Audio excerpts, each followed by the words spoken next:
Olá, pessoal. Então, nessa segunda aula, continuação daquela primeira, vamos terminar de dar uma rápida revisão sobre essa introdução histórica, completando um pouco o conteúdo da Escola da Música Eletrônica. E logo vamos ver uma proposta mais recente que se preocupa para ver um modo de selecionar e organizar, de alguma maneira, todo este mundo sonoro que é virtualmente infinito. Como dizia, então, a Escola da Música Eletrônica, estávamos falando na aula anterior da música concreta, certo, da França. Agora estamos na Alemanha, mais ou menos na mesma época, um ano depois.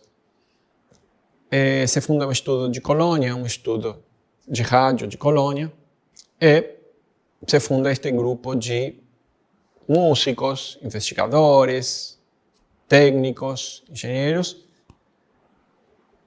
que pensam fazer música desde outro ponto de partida. Se na música concreta, lá na França, o pessoal trabalhava com microfone, gravando, processando, depois o som já gravado, e depois colocando ou editando isto numa faixa sonora, este pessoal aqui na Alemanha parte do som gerado eletronicamente, não gravado, ou seja, sem microfone, diretamente produzido por uma coisa que se chama oscilador, certo? Diferentes tipos de osciladores, né?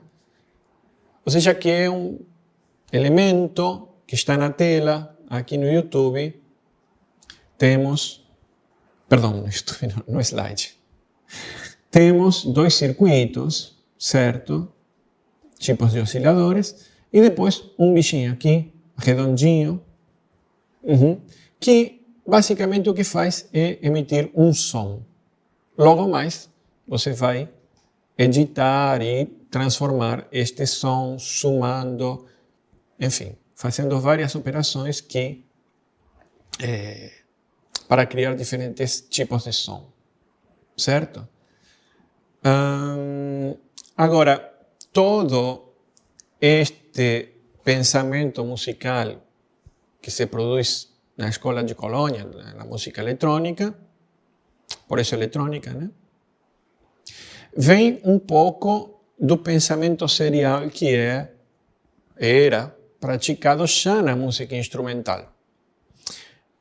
Este pensamento, se vamos ler aqui, o desenvolvimento na música instrumental do pensamento serial, é transposto, então, como eu dizia, como um modo de organização ou de composição ou de formação composicional.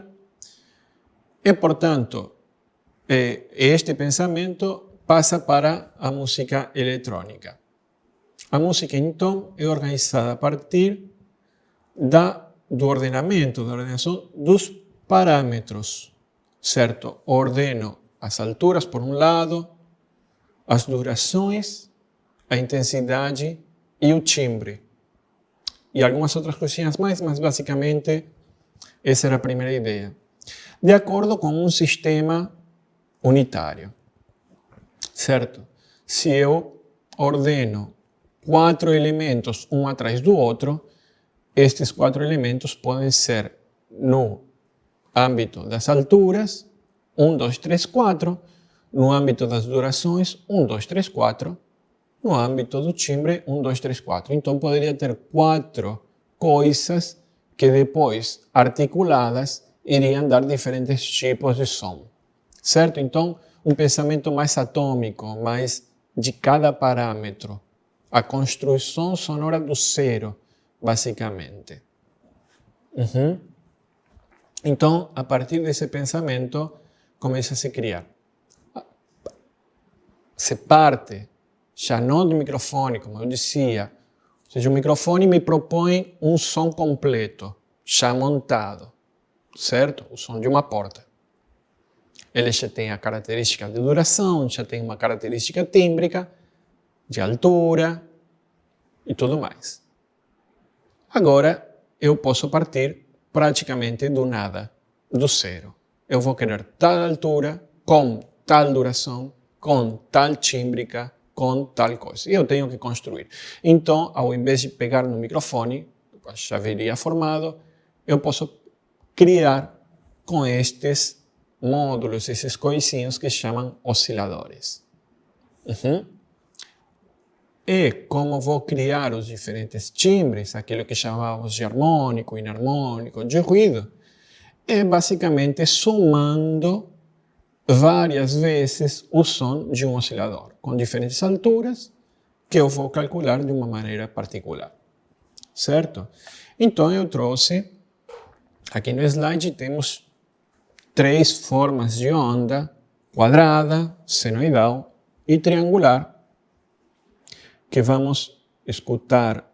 Então nós temos, veja que cada um de este, que diz phasor, ou phasor, é um oscilador. O resto é dados, certo? Aqui OSCI, ou oscilador, esse é um oscilador bem mais simples, e depois os phasors. Tudo o resto é simplesmente como esse oscilador vai funcionar. Vamos escutar aqui rapidinho o primeiro exemplo.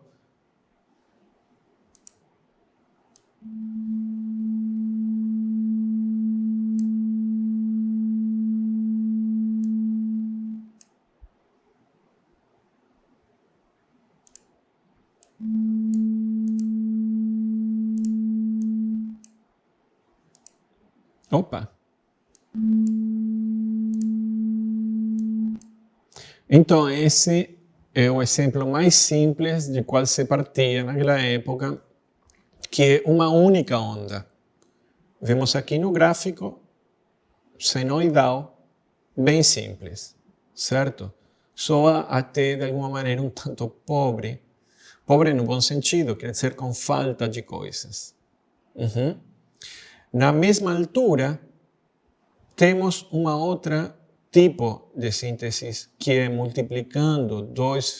somando dois phasors para fazer uma onda com forma triangular. Vai aparecer aqui no quadrinho que diz tri. Tem que tocar aqui e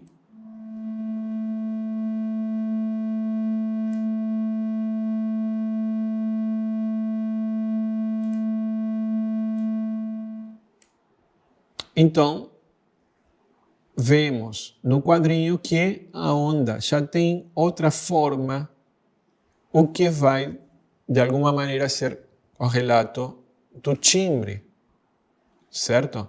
O timbre, que a gente fala de timbre como se fosse a cor do som.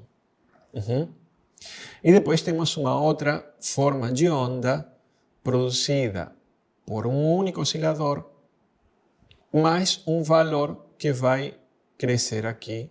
Já vamos ver como funciona.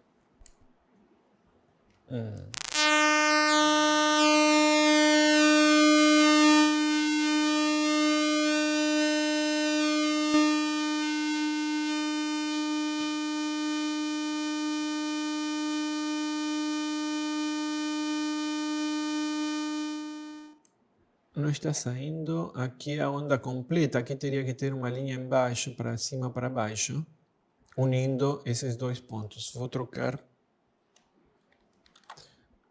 aqui 1,50 m. Opa.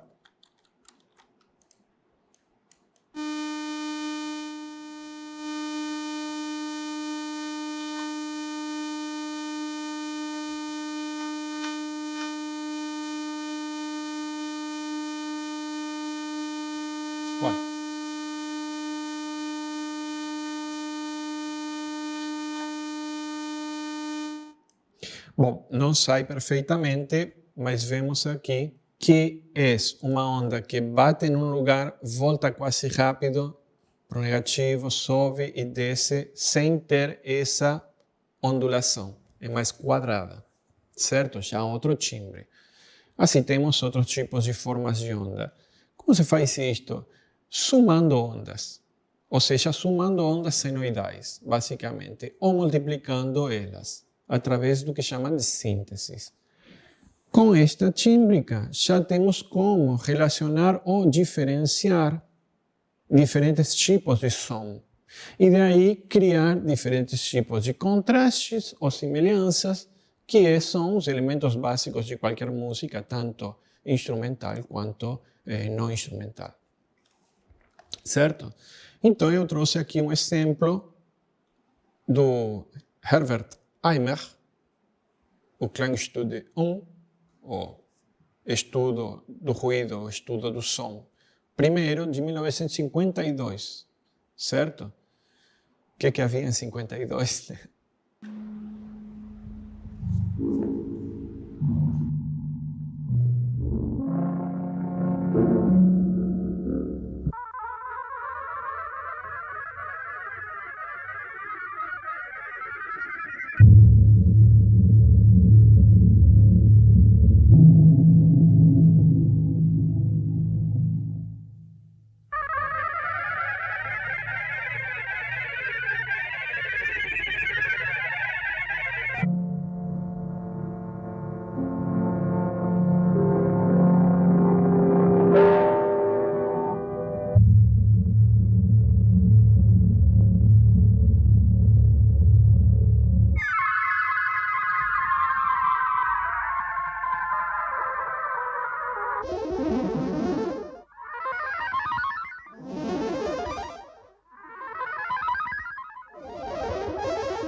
Então, vemos que nessa música, Eimert se aproveita bastante desta classificação sonora que a gente fazia, de sons, digamos, mais ruidísticos e outros um pouco mais harmônicos, certo? Então, isto caracteriza bastante os momentos da música dele. Claro que ele está preocupado por criar contrastes, mudanças, mais do que criar continuidades, mas, de alguma maneira, está bem interessado em caracterizar os momentos. E o tipo tímbrico, seja de ruído, ou seja de espectro harmônico ou inarmônico, ajuda muito a caracterizar cada momento. E aqui nessa imagem, vemos uma coisa que logo mais vamos aprofundar, mas temos dois tipos de imagem. Por um lado, esta de fundo preto, que é basicamente amplitude. Quer dizer, temos o zero, temos dois canais aqui, claro, então temos dois zeros, esquerda e direita. No zero seria como que não há nada de som. Enquanto se vai para cima ou para baixo, é a onda que está empurrando o ar para produzir som. Quanto mais se afasta do zero, nós escutamos o som mais forte. Enquanto mais se aproxima do zero, escutamos o som mais fraco. E nessa segunda representação, de fundo azul, vemos, para além do fundo azul, vemos várias marquinhas em cor laranja e outras em amarelo. O que é isto? Isto é a quantidade de ondas que estão soando nesse momento. Nesse momento particular, a gente vê que dá para identificar cada uma dessas linhas como se cada uma dessas linhas fosse uma onda superposta à outra. E temos no momento anterior que está tudo mais difuso. Bueno, esses dois momentos serão um mais ruidoso, ou então mais inarmônico, e este segundo como mais harmônico. Ou seja, que esta representação já também me dá a pauta do que estaria soando aí. Pelo menos em sentido tímbrico.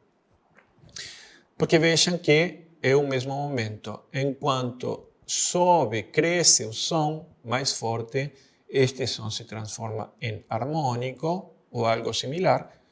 E nesse momento estava fraco e tem um som como meio difuso, que não se sente bem qual que seria. Vamos escutar apenas esse momentinho.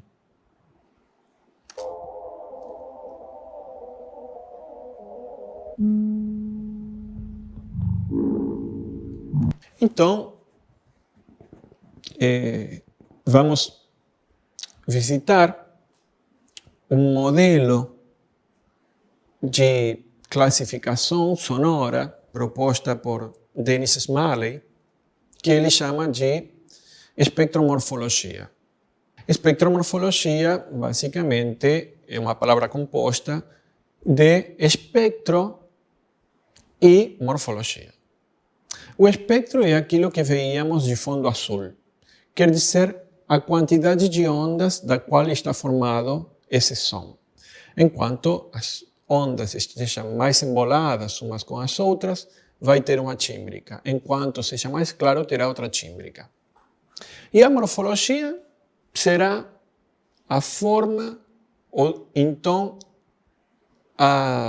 o perfil dinâmico, quer dizer, o tipo de intensidade que vai adquirir este som. No tempo, ou seja, como vai se suceder essa força do som, essa intensidade. E, claro, o autor sempre esclarece que uma está linkada com a outra, principalmente nos instrumentos, mas também na música eletroacústica. Então, ele determina uma tipologia espectral, uma morfologia, e de aí deriva alguns conceitos que chama de movimento, gesto e textura. Vamos ver o que acontece com tudo isto. Por um lado, na tipologia espectral, ou seja, o que tem a ver com o timbre propriamente dito, ele organiza em um contínuo que vai desde uma nota propriamente dita, que quando é enriquecida pode ter um espectro harmônico, ou, depende da organização interna desse enriquecimento de outras ondas, pode ser inarmônico. E enquanto mais enriquecida, com mais ondas, dependendo também da ordem, poderá se tornar um som nodal, ou de espectro de nódulo, ou então, mais ondas, um espectro de ruído. Por isso que eu dizia anteriormente que este som parece mais pobre, aquele som parece mais rico. Um pouco nesse sentido de pensar toda a classificação da tipologia espectral como com mais parciais, ou seja, com sons que tenham mais coisas interiormente ou sons que tenham menos coisas interiormente até chegar a uma onda senoidal, que seria o mais simples que há. Vamos dizer, claro, esclarecendo que nem sempre simples é pobre e rico é legal. Pode ser simples e muito legal, certo? Então são só formas de se referir. Este primeiro gráfico foi proposto num texto de 1986, que temos traduzido para português, e alguns anos depois, 10 anos depois, escreve um outro texto onde revisita toda esta ideia e propõe esse outro gráfico, ainda dentro de um contínuo que vai do som mais simples até o som mais carregado, passando por nota com uma certa harmonicidade, inarmonicidade e chega ao ruído e agrega que este ruído pode ser sentido como ruído por estar saturado de ondas, assim como o som do mar, por exemplo, o som das ondas que batem na areia. Esse é um som que a gente sabe que é como muito carregado, com muita presença de harmônicos ou inarmônicos, parciais. Ou pode ser um som que se chama de granular, onde você sente como um som áspero. Granular quer dizer que está feito como com muitos grãozinhos. Um som áspero. Vamos ouvir um pouquinho isso aqui. Veja que aqui eu trouxe um gráfico onde mostra um som senoidal, primeiro, e duas formas de som harmônico. Ou seja que o timbre está formado tanto pela organização interna, cada uma dessas linhas amarelas, são as mesmas que naquele gráfico que a gente veia anteriormente, representam uma onda individual. Quando a gente ouve tudo junto, se adquire a sensação de um timbre. Vamos escutar primeiro a onda senoidal.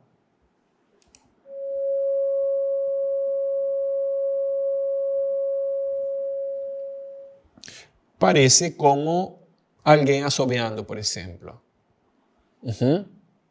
E vamos escutar essa onda em sequência com já enriquecida harmonicamente.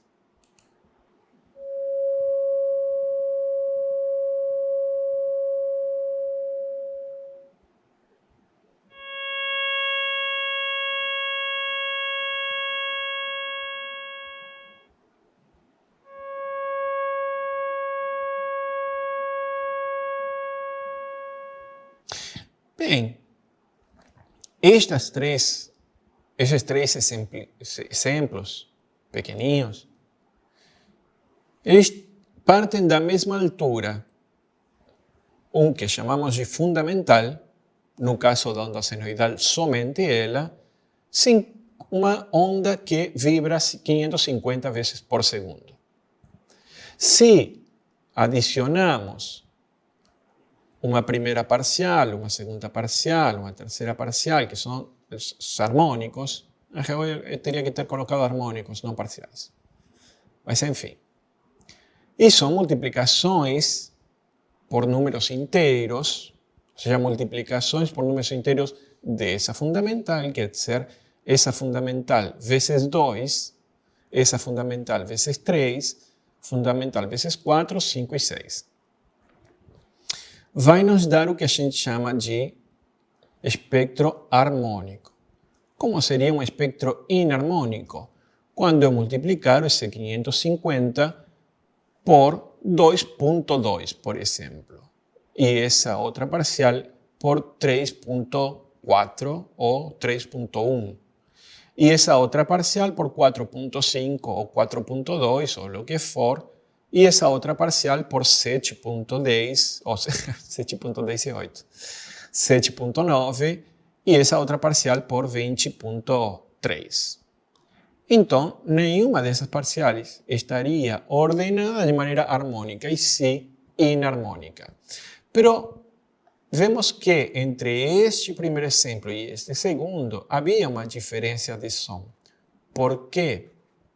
Pela intensidade de cada uma das parciais, para além da fundamental. Vamos escutar de novo e vemos que este parece como mais rico, mesmo tendo a mesma quantidade de parciais. Por quê? Porque as parciais mais acima, ou seja, mais agudas, os que correspondem aos números maiores, estão mais presentes.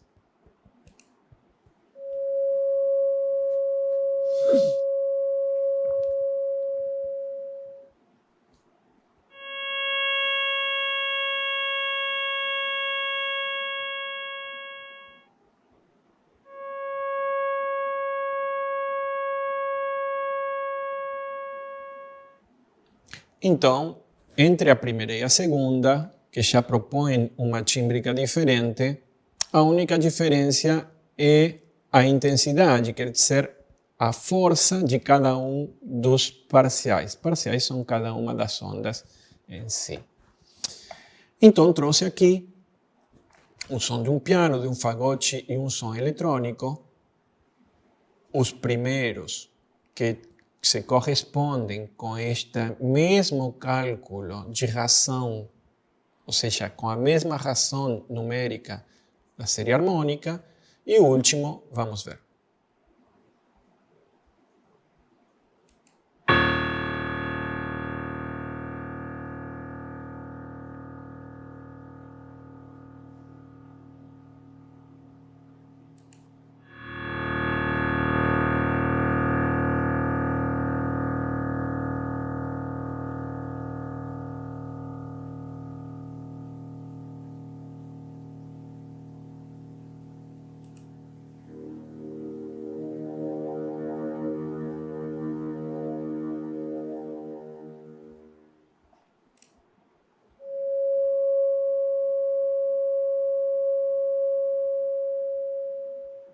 Bem, todos esses sons são sons harmônicos. Por quê? Porque todos se correspondem com a mesma relação, a relação dos parciais de cada uma das ondas que compõem o som. Essa relação é sempre a mesma. O que muda é a intensidade de cada uma dos pedacinhos que formam esses parciais. E aqui temos, então, sons de espectro inarmônico. Aqui tem uma representação de tudo que há dentro deste gráfico. Quer dizer, vejam que já é diferente, certo? Que já não se vê claramente cada uma das parciais. Como será que soa isto?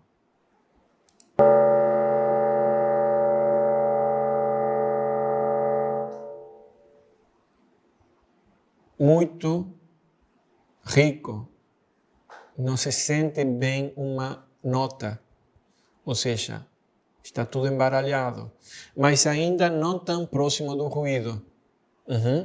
Então, estes seriam sons que tendem mais para o espectro inarmônico. Neste caso, bastante rico, vemos nesta parte de gráfico branco quantas parciais tem e como elas estão, algumas tremendo, outras retas, outras caem um pouquinho, outras não. Então, a relação de parciais aqui, a relação numérica, a razão de relação, não é a mesma do que no espectro harmônico. E, obviamente, haverá muitas formas de espectros inarmônicos. E quero ver esse. Vamos de novo.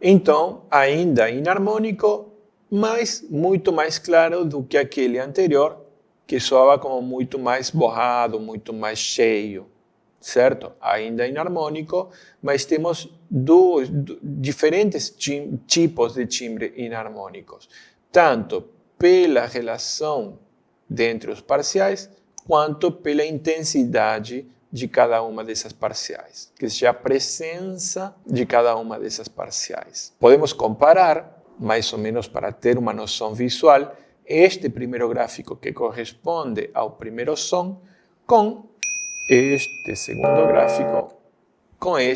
gráfico que corresponde ao segundo som, certo? Vemos esse primeiro som agudo, bastante pouca coisa, e este segundo grave com a segunda entrada. Então, vemos como se cheia, como se enche o espaço no caso anterior, certo? Temos uma comparação visual mais ou menos.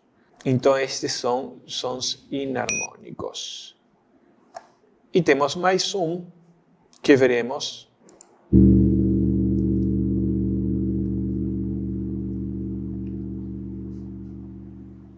Muito bem. Aqui temos esse instrumento que eu mencionava anteriormente, chamado de tam-tam, certo? Que parece como um gong. E este aqui, a representação gráfica do espectro desse tam-tam. Uma representação gráfica simplificada. Aqui temos a outra, que já estamos acostumados. Vejam que está tudo amontoado. E esta relação, então, passadas a números, temos uma primeira parcial de 4,30,9, uma segunda parcial que varia entre 3,26 e 3,22, e todas as parciais. Agora vemos que entre a primeira e a segunda parcial não há relação de dobros, triplos e simples. Perdão, está ordenado ao contrário. A parcial mais grave teria que ser a parcial número 1, tom número mais baixo. Está ao contrário. Então, de 70 para 117 não é o dobro, nem o quinto, nem um terço. De 70 para 192 também não há uma relação de divisor de inteiros. E assim sucessivamente. Então, isso é o que caracteriza o som inarmônico no sentido das ondas que o conformam.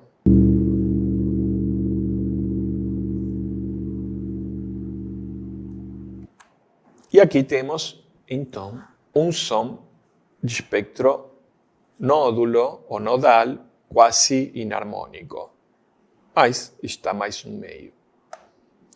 Aqui temos a relação de parciais, de novo. Então, de 80 para 130, para 150, para 100, não há uma relação de múltiplos de inteiros, né? Vamos ver como soa.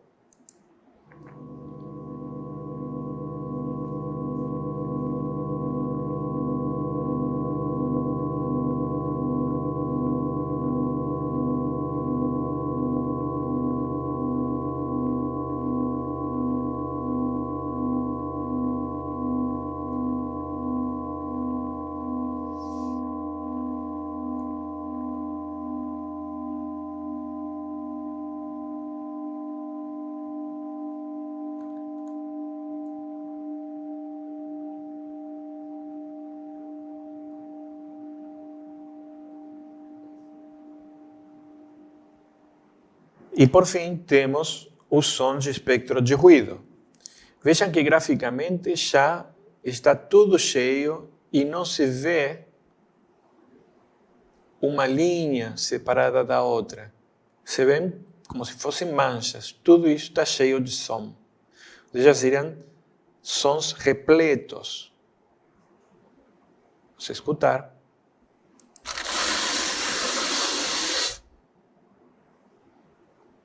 Escutamos o próximo.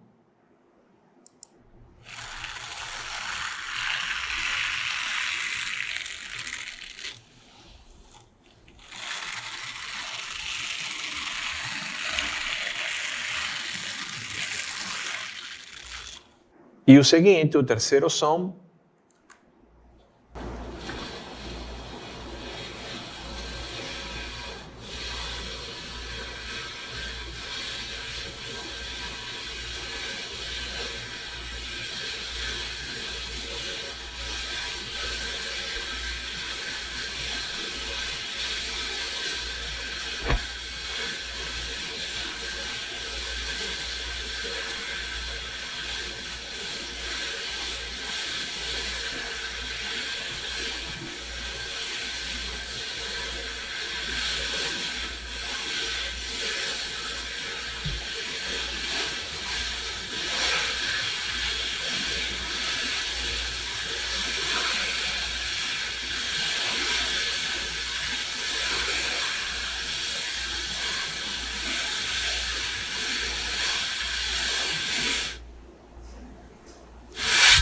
Podemos ver que o primeiro som ele era como que muito cheio, mas mesmo assim um tanto estático. Enquanto que o segundo som tinha já um comportamento interno que se deixa escutar quase melodicamente. Ou seja, vai de uma espécie de centro grave para um centro agudo, e depois de um centro agudo para um centro grave. Vamos escutar esses dois primeiros sons para tentar entender isso.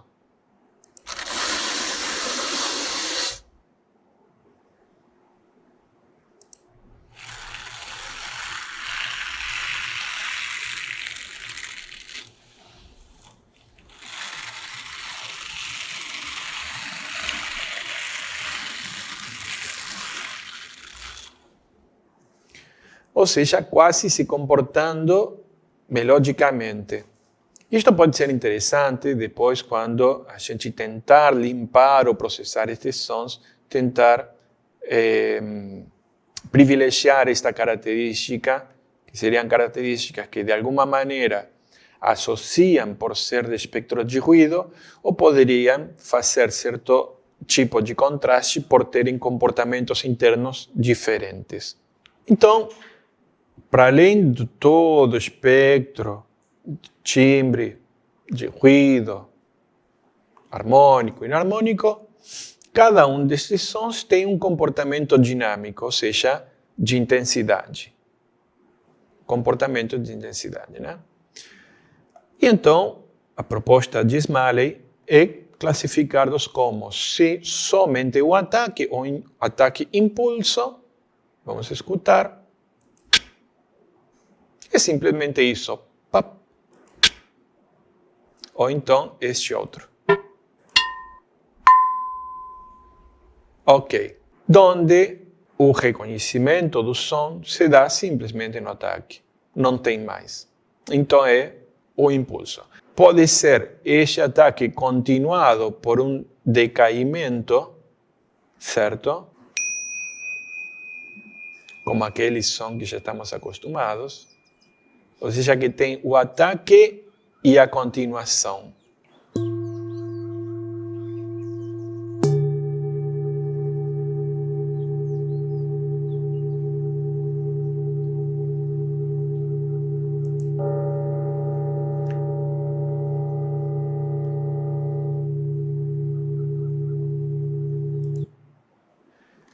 E estes últimos, que têm um ataque bem definido, mas que ficam em aberto, como que demoram muito para fechar. deixamos aí porque esse pode ser um elemento que se utilize depois para outra coisa. Ou seja, que é um som que tem um ataque, algo que parece com um decaimento, mas que não decai completamente. E depois temos sons sem ataque, simplesmente uma continuação ou continuante formada.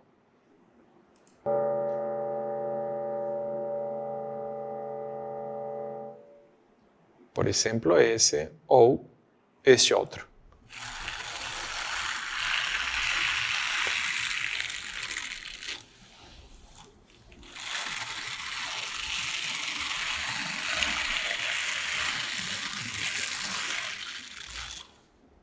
São todos esses sons que já vimos ouvindo da aula anterior e dessa, agora pensados não unicamente como timbre, sim, a partir da sua forma, seja morfologia.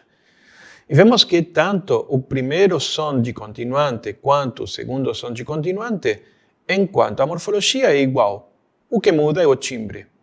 Então temos mais um elemento de caracterização sonora que poderemos utilizar para, na composição, para tecer relações de contrastes, diferenças e de continuidade entre uma coisa e a outra. Por fim, então, podemos colocar ou encadear estas morfologias uma atrás da outra de maneiras diferentes, certo? Por exemplo, temos um ataque muito curtinho e um ataque continuação, um ataque decaimento. Escutamos de novo, passa muito rápido. Pim, pum.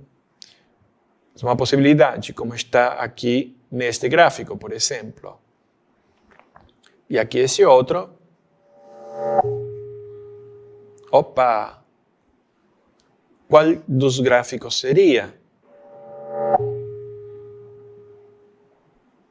Poderia ser próximo de este, onde tem uma coisa que cresce, se interrompe enquanto outra ataca e decai. Ou talvez este outro, possivelmente.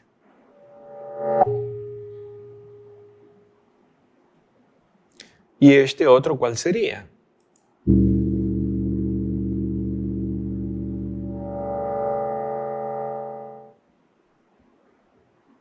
Escutamos de novo. Onde está C? Está aqui.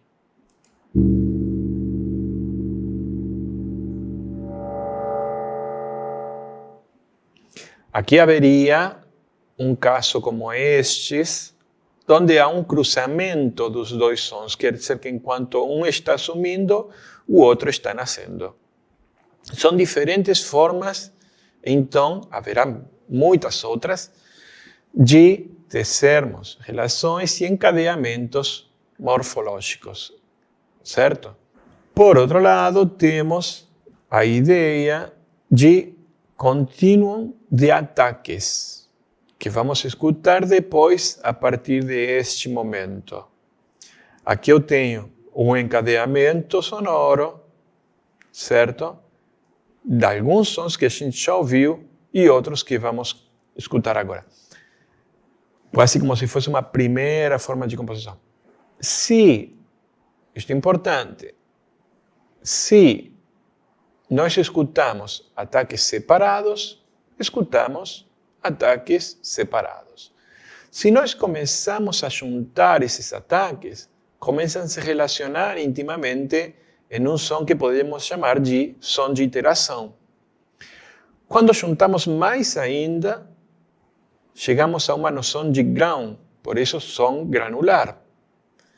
E quando juntamos, já definitivamente, se escuta como uma coisa toda cheia, que pode ser um estado de eflúvio, certo? Vamos escutar este exemplo de encadeamento, onde tem vários sons dos que a gente já escutou, encadeados de maneira diferente e que termina com algo assim como um som iterado ou em tom de grão.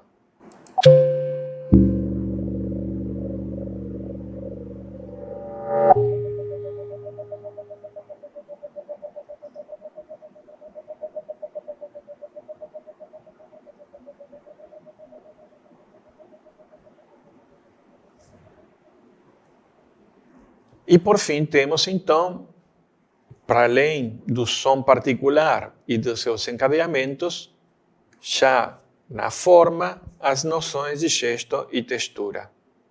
Estas noções de gesto e textura partem, sim, da ideia de som individual, mas são aplicáveis também às formas mais grandes, às formas gerais.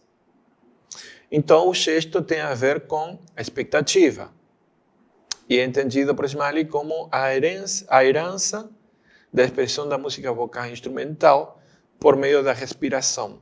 Ou seja, é o próprio respirar, como se fosse um impulso. O som é entendido como resultado de uma atividade física que relaciona a sonoridade em sua temporalidade com a causa e o corpo sonoro. Portanto, o gesto representa ou se identifica como a dimensão humana, como um agir que condiciona ou dá forma à temporalidade sonora nos aspectos da sua duração e direcionalidade. Isto é basicamente um ataque com decaimento, seja em sentido para frente ou para trás, seja ou pam ou uam. Pode sentir que esse impulso, como se fosse uma ação direta, certo? A mesma coisa vai acontecer na flauta, a mesma coisa no trombone, no violino, por aí vai. Por outro lado, a textura é mais como um acontecimento do que como uma ação. Ou seja, um deixar rolar. Não tem a ver com a expectativa.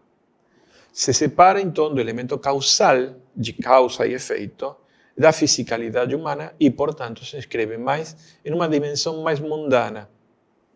Isto promove uma mudança no foco auditivo, mas o ouvido procura se concentrar nos detalhes internos, na medida em que existam.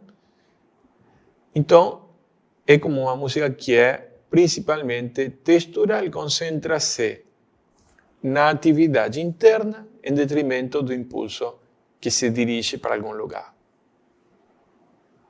De modo a esclarecer a diferença entre gesto e textura, Smalley menciona que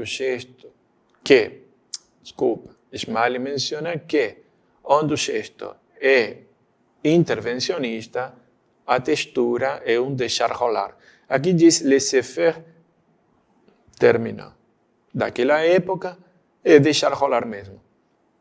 Onde o gesto, voltamos, né? Onde o gesto está ocupado com o crescimento e o progresso, ou seja, com o crescer do som, se dirigir para algum lugar, a textura fica na contemplação. Onde o gesto avança, a textura marca o tempo. Onde o gesto é carregado por uma forma externa, aquilo que veíamos de perfil dinâmico e tudo mais, a textura se volta para uma atividade interna. Esses dois conceitos, que agora lidos talvez não façam tanto sentido, vamos revisar lá nas próximas aulas quando tentamos organizar ou entender algumas coisas, alguns traços musicais, certo? Então, queria encerrar com essas duas ideias finais de gesto e textura, deixando em aberto para logo em seguida tentar identificar estes momentos em alguns exemplos musicais.